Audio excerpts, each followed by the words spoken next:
কাঁথিতে তৃণমূল নেতা তথা বিশিষ্ট সমাজসেবী ও ব্যবসায়ী শেখ আব্দুর সাত্তারকে লক্ষ্য করে খুনের চক্রান্তের অভিযোগ ঘিরে চাঞ্চল্য ছড়িয়েছে। ঘটনার জেরে রাজনৈতিক উত্তেজনাও তুঙ্গে। সূত্রের খবর, রায়পুর পঞ্চায়েত এলাকার সন্দেহভাজন দুই দুষ্কৃতী হাতে নাতে ধরে ফেলে স্থানীয়রা।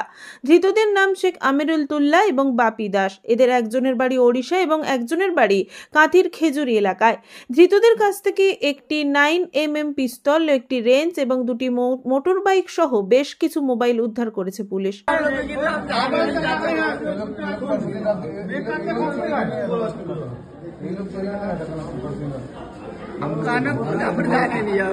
तेजा गाड़ी लेगा बिक्री करता है बिना कागज का, वो बोला कहाँ का गाड़ी लेगा बिक्री करता है। तेरा आरती एक भाई है तो भाई बड़ा ना छोटा हम चाचा बात करते, वो बंदूक के बाद हम जाने नहीं कुछ चाचा बात करते बंदूक की हम जाने नहीं। पैसा तो उसमें हमारा पैसा हम घर को लेके जाते हैं। तुम लोग आर्मी भूमि में तुम लोग चेक करके निकालो ना। हमारा दोस्त केरला में काम करता है। तेरा बैग में पैसा था, पैसा कहाँ किया ले लीजिए ना कौन हम स्कूल दी थे उसके बाद हमने पैसा बात नहीं किया। बंदूक के बैग में आ गया था, काम करता उड़ीसा लेके जाते, वो भी काम करता हूँ। मैं गाड़ी है, गाड़ी चलाता है, वो आज ही निकल खाने का उसका पैसा चोरी होगी। आपने बोली भी निकाल चला देगी हम जाने नहीं किया। बंदूक का ये कहाँ वैक्सीन तो कहाँ है? बाबा नाम की बापी दास ग्राम तो बाबा नाम की ग्राम देवी चौक। तो बाबा नाम की पवन दास ग्राम ग्राम ग्राम देवी चौक। बाबा नंबर बाबा देवी चौक देवी चौक बाबा का बाबा नंबर बाबा का फोन नहीं है। थाना मीडिया थाना कौनटा थाना है उसके मोबाइल में आपका नाम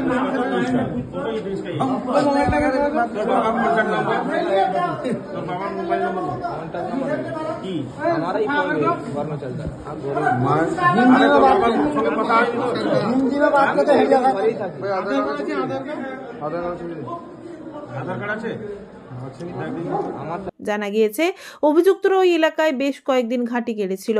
বাইকে করে যাওয়ার সময় একটি ব্যাগ রাস্তায় পড়ে যাওয়ার পর তা খুঁজতে এসে গ্রামবাসীদের হাতে তারা ধরা পড়ে।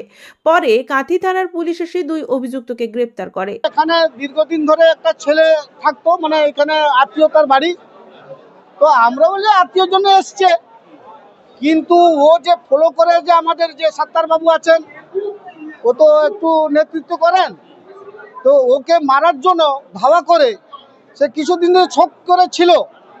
তো হঠাৎ একদিন কি করেছে, সন্ধ্যাবেলা আজকে পিস্তলের ব্যাগটা পড়ে যায়, তার পড়ে যায় রাস্তায়। পড়ে যাওয়ার পরে একজন বুড়ো মানুষ সে কুড়িয়েছে, তদন্ত করে খুঁজছে। আমাদের স্যার যে সাত্তার বাবু, সে তো সন্ধ্যাবেলা বেরিয়ে যায় বাড়ি থেকে, সেই সন্ধ্যাবেলা তাকে ধাওয়া করেছে। পিস্তলটা যখন পড়ে যায়, বাইকে কিন্তু তার দুজন ছিল, তো ধাওয়া করার পরে সাত্তার বাবু তো বেরিয়ে চলে গেলেন, কিন্তু ওদের যে পিস্তলটা রাস্তায় পড়ে যায় ওই আমাদের সাত্তার বাবুর সামনে। হ্যাঁ, সাত্তার বাবু মানে টার্নিং এর কাছে। কে আরে আমরাও তো বুঝতে পারিনি। তারপরে তখন যখন ব্যাগটা খুঁজে একটা বুড়ো মানুষ পেয়ে যায়, ব্যাগটা কার না, ব্যাগ তো আমি ব্যাগ একটা খুঁজছি, লাল ব্যাগ। তো লাল ব্যাগ যখন পেয়ে যায়, বলতে এই ব্যাগটা আমার কিন্তু গামছা ছিল, তাতে একটা রেঞ্জ আছে, একটা গামছা, দুটো গামছা আছে। তারপরে আমরা তাকে ধরে নিই। হ্যাঁ, তারপরে এই জিজ্ঞাসাবাদ চলছে। স্বীকার বলতে ওই এখন তো সে আপনাদের সামনে আছে। অনুমান করতে আমাদের স্যারকে সাত্তার বাবুকে ও ধাওয়া করে মারার জন্য এসেছিল। পুলিশের প্রাথমিক তদন্তে উঠে এসেছে তারা চুরি, ডাকাতি, ছিনতাই সহ একাধিক অপরাধের সঙ্গে যুক্ত। এমনকি কাঁথি থানার 7 মাইল এলাকায় সাম্প্রতিক এক চুরিতেও তাদের জড়িত থাকার সম্ভাবনা রয়েছে। তবে শেখ আব্দুর সাত্তারের উপর হামলার ছক ছিল কিনা তা নিয়ে তদন্ত শুরু করেছে পুলিশ। আমি কাঁথিতে ছিলাম, ঠিক 8টার 15 দিকে আমার গ্রামের থেকে কয়েকজন ফোন করে ওরা সন্দেহ করে দুজনকে। আমি সঙ্গে গেলাম, গিয়ে ওদের ধরলাম। গ্রামের আমার বাড়ির সাইডে পাশে ধরার পর আমরা থানায় আমি জানাই, ওদের কাছ থেকে যা শুনেছি পিস্তল পাওয়া গেছে, 6-7টা মোবাইল, 2টো মোটরসাইকেল। আমার এখন বুঝতে পারছি না কী ঘটনা, নিশ্চয়ই পুলিশ তদন্ত করলে ওটা জানা যাবে। আর যেটা আপনারা আমার বিষয়ে বলছেন, আমার তো মনে হয়নি এমন কিছু করিনি আমার কি মারবে বা এই করবে। আসল রহস্যটা কি আপনারা বুঝতে পারেন কিছুদিন পরে, পুলিশ তদন্ত নিশ্চয়ই করবে, আপনারা জানতে পারবেন। ওই দুজন কি পুলিশকে আটক করেছে বা গ্রেপ্তার করেছে? হ্যাঁ, পুলিশ গ্রেপ্তার করেছে। আগ্নেয়াস্ত্র উদ্ধার হয়েছে কোনোভাবে? একটা পিস্তল ছিল আর 5-6টা মোবাইল, 2টো সম্ভবত 2টো মোটরসাইকেল। মানে আপনি কি মনে করছেন, আপনি একজন সমাজসেবী, কোনো ব্যবসায়ী, কিভাবে মনে করছেন, কিভাবে, কেন, কিভাবে, কি কারণ মনে করছেন? এখন তো কারণ বলা যাবে না, আর আমার মনে হয়নি, আমি যতটুকু যাদের সঙ্গে মানুষের সঙ্গে মিশে থাকি এমন কিছু কাজ করিনি কি মানুষ আমার উপর করবে এই করবে। তাদের রাজনৈতিক কোনো পরিচয় আছে? কেউ যদি মারতে আসেও, আমার মানুষের ভালোবাসা আছে আমার প্রতি, মানুষের ভালোবাসাই নিয়ে আমি চলি। তবে আপনারা বা মানুষ যারা বলছে, গ্রামবাসী কিছু দাবি করেছে, ওটা পুলিশের তদন্ত, পুলিশ তদন্ত করলে নিশ্চয়ই আপনারা জানবেন। বলছি, তাহলে কি রাজনীতি চক্রান্ত বলে মনে করছেন? এখন কিছু বলা যাবে না, এই বিষয়ে কিছু বলা যাবে না, সম্পূর্ণ পুলিশ তদন্ত করলে আপনারা অভিযোগ জানাবেন থানায়? অভিযোগ আমি করব, পুলিশ নিশ্চয়ই নিয়ে গেছে, পুলিশ নিশ্চয়ই কেস করবে, তদন্ত করবে, পুলিশের ব্যাপার, তো পুলিশ তদন্ত করবে নিশ্চয়ই করবে। স্থানীয় তৃণমূল কর্মীদের একাংশ বিজেপির দিকে অভিযোগের আঙুল তুলেছে, কারণ ঘটনাস্থল থেকে কিছুটা দূরেই রয়েছে শুভেন্দু অধিকারীর বাড়ি এবং বিজেপির জেলা কার্যালয়। সব মিলিয়ে এই ঘটনা ঘিরে রাজনৈতিক উত্তেজনা বাড়ছে। এটা দুঃখজনক, আমাদের গ্রামে এরকম নেই। একটা ব্যাগ থেকে পিস্তল বের করা খুব সাংঘাতিক ব্যাপার, এবং এ অপরিচিত ব্যক্তি।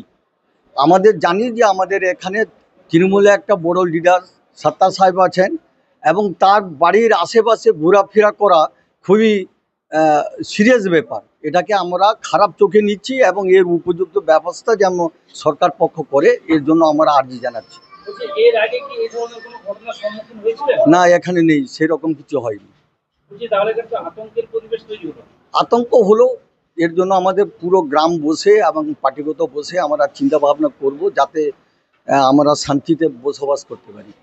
মনে করছেন কি যে এই ধরনের ঘটনা ঘটার পরেও আরো এরকম কেউ লুকিয়ে রয়েছে কিনা? বলতে পারবো না, এটা বিজেপির চক্রান্ত মনে হচ্ছে, যে যা চারিদিকে হচ্ছে এটা বিজেপিরই চক্রান্ত। এর জন্য উপযুক্ত ব্যবস্থা আমরা নিজেরা আলোচনা করে নিব। প্রাথমিক অবস্থা কি মনে হচ্ছে? সন্দেহ করছি এ খারাপ উদ্দেশ্যেই এসেছিল এখানে। না, স্থানীয় নয়, এরা তো মনে হয় উড়িষ্যার। তাদের পরিচয় আমরা জানি না, তো এই তো ধরে সব জানতে পারলাম।